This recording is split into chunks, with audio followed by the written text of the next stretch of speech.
तूफान सबके आते हैं। फर्क बस इतना है कि कोई हार मान लेता है और कोई उम्मीद का बीज बो देता है।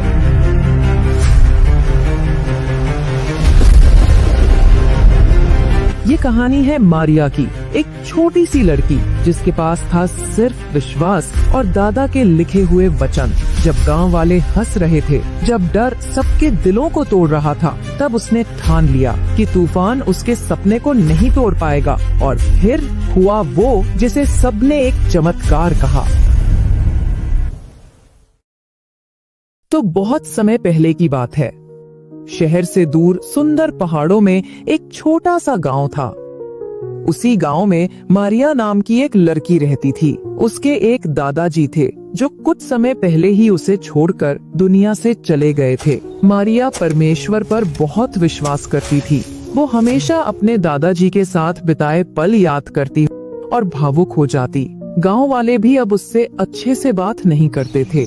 मरने से पहले मारिया के दादाजी ने घर के सामने की दीवार पर बाइबल के कुछ ऐसे वचन लिखे थे जिससे मारिया को जीने की एक नई उम्मीद मिल गई थी।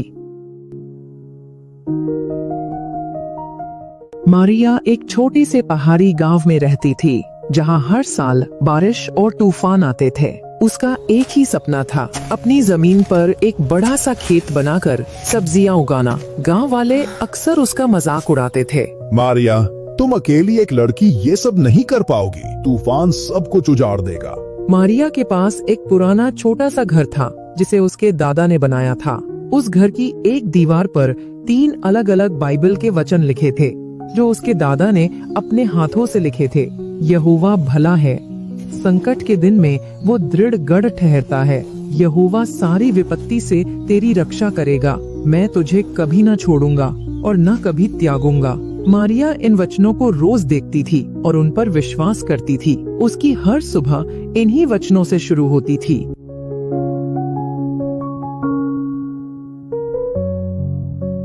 गांव में एक व्यक्ति था जिसका नाम करण था।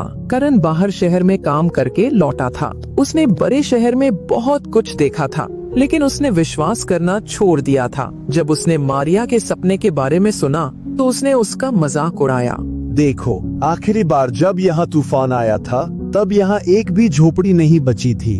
तुम अपने सपनों को छोड़ दो मारिया। लेकिन मारिया ने अपने वचनों पर भरोसा रखा और खेत पर काम करना शुरू कर दिया। उसने मेहनत की, जमीन साफ की और बीज बो दिए।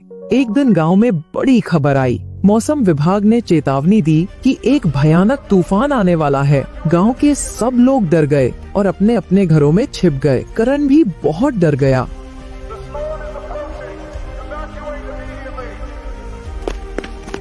मारिया ने अपने खेत को देखा। उसकी फसल अभी बहुत छोटी थी। वो समझ गई कि अगर तूफान आया तो सब कुछ बर्बाद हो जाएगा। गांव के लोग कहने लगे, मारिया, अब भी वक्त है, सब कुछ छोड़कर यहाँ से चली जाओ। लेकिन मारिया को अपने दादा के वचन याद आए।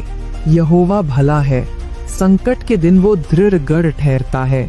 उसने मन ही मन विश्वास किया कि इन वचनों का जरूर कोई मकसद होगा। मारिया ने भी उस खबर को सुना, लेकिन उसके चेहरे पर डर बिल्कुल भी नहीं था, क्योंकि उसे प्रभु यीशु पर पूरा भरोसा था। उस रात बहुत बारिश हुई और ज्यादा बारिश होने की वजह से पानी लोगों के घरों में घुस गया और बाढ़ के कारण कई लोगों के घर टूट गए। चारों तरफ से लोगों के चीखने चिल्लाने की आवाजें आ रही थीं। उधर करण भी डर के मारे घर के अंदर दुबक कर बैठा था। डर के मारे वो पसीने से पूरा भीग चुका था। वो भी एक मसीही था, लेकिन शहर की हवा और अपने दोस्तों के कारण परमेश्वर को भूल चुका था। लेकिन आज वो इतना डर चुका था कि उसने प्रभु यीशु से प्रार्थना करनी शुरू कर दी। उधर मारिया भी शांति से अपने घर में बैठी प्रार्थना कर रही थी। जैसे तैसे वो रात गुजरी और अगली सुबह का मंजर तो बिल्कुल ही अलग था। कई लोगों के घर टूट चुके थे और कई घर पानी में डूब चुके थे। मारिया अटूट विश्वास के साथ अपने घर से बाहर निकली और अपने खेतों की तरफ भागी। वहां पहुंचने पर मारिया ने देखा कि बाढ़ के कारण सभी लोगों के खेत और फसलें खराब हो चुकी थीं। लेकिन मारिया के खेत बिल्कुल सुरक्षित थे। और उनके आसपास मिट्टी और पत्थरों की दीवारें बन चुकी थीं, जिससे बाढ़ का पानी मरिया के खेतों में नहीं आया और उसकी फसल बच गई। मरिया को प्रभु यीशु पर पूरा भरोसा था और जैसा उसका विश्वास था उसके साथ वैसा ही हुआ। गांव वाले और करण मारिया की ओर दौड़े। ये कैसे हुआ? करण ने आश्चर्य से पूछा। मारिया ने मुस्कुराते हुए कहा, ये कोई चमत्कार नहीं है, ये मेरे वचनों का नतीजा है। जब तूफान आया तो मैं भी डरी थी, लेकिन मैंने अपने दिल में अपने दादा के वचन पर विश्वास किया। मैं तुम्हें कभी नहीं छोड़ूंगा और कभी तुम्हें नहीं त्यागूंगा। मुझे पता था कि चाहे तूफान सब कुछ बर्बाद कर दे, मैं अकेली नहीं हूँ। मैंने प्रार्थना की और मेहनत की और उसी ने इन मिट्टी और पत्थरों को मेरी सुरक्षा का साधन बना दिया। तूफान के दौरान अजीब घटना हुई। गांव के आगे का पुल टूट गया और गांव बाकी दुनिया से कट गया। लोग परेशान हो गए, खाने पीने का सामान खत्म होने लगा और बीमारियां फैलने लगी। करण, जो खुद को सबसे होशियार मानता था, अब निराश हो गया। उसने मारिया को देखा, जो अब भी शांत थी। उसने मारिया से पूछा, तुम कैसे इतनी शांत हो? मारिया ने मुस्कुराकर कहा, यहोवा सारी विपत्ति से तेरी रक्षा करेगा। यहोवा तेरे प्राण की रक्षा करेगा। मारिया ने सब भूखे गांव वालों को अपने खेत की सब्जियां दी। करण को अपनी गलती का एहसास हुआ। उसने मारिया से माफी मांगी और वचन पर विश्वास करना शुरू कर दिया।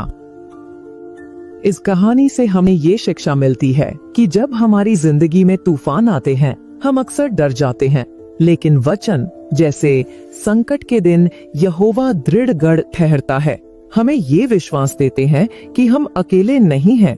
जब हम मुश्किलों में भी मेहनत करते हैं और विश्वास रखते हैं, तो वही मुश्किलें और मुसीबतें हमारी सुरक्षा का रास्ता बन जाती हैं, जैसे इस कहानी में मिट्टी और पत्थरों ने किया। असल में वचन केवल बोलने या सुनने के लिए ही नहीं होते, बल्कि जीने के लिए होते हैं। अगर आपको ये वीडियो अच्छा लगा हो तो वीडियो को लाइक और शेयर जरूर करें, और अगर आप इस चैनल पर नए हैं तो चैनल को जरूर सब्सक्राइब करें, और हमारा ये वीडियो कहाँ तक पहुँचा है कमेंट्स में जरूर बताएं। तो मिलते हैं फिर एक नई वीडियो के साथ। तब तक के लिए सबको प्यार भरी जय मसीह की।